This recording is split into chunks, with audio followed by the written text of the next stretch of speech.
Once again, this one is the medial umbilical fold or ligament, which contains the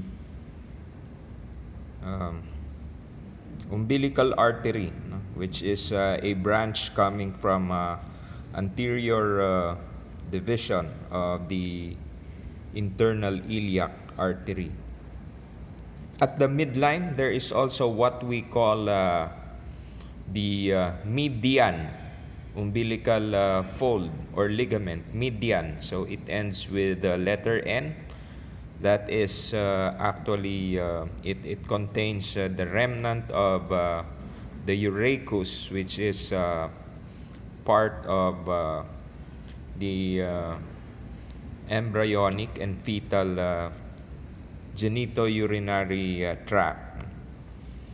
So lateral to the medial ligament or fold, we have the lateral umbilical fold.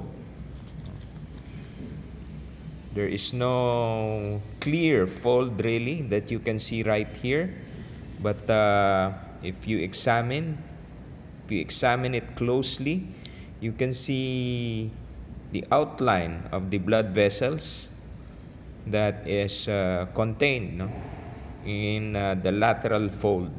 So those blood vessels would be the inferior epigastric vessels, inferior epigastric vessel. The inferior epigastric artery is a branch of the external iliac artery. So that is the main supply to the anterior abdominal wall, particularly in the lower anterior abdominal wall areas. So the outline of your vessels,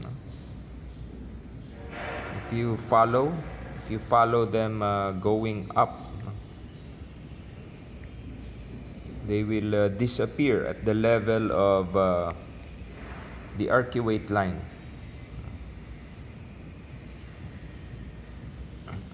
And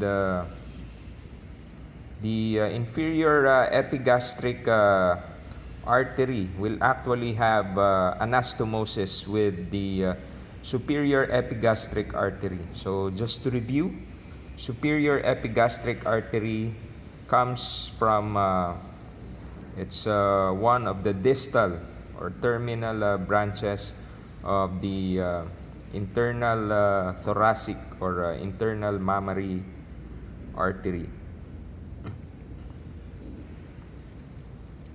So going back to the abdominal wall layers, the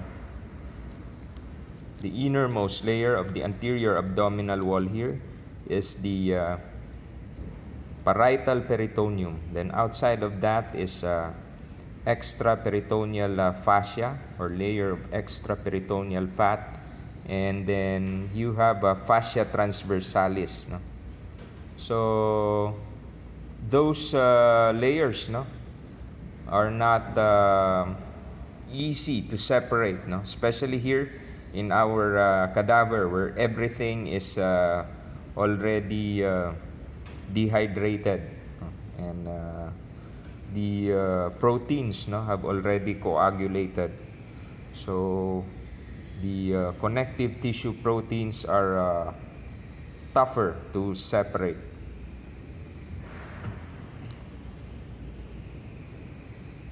So in this area again, you have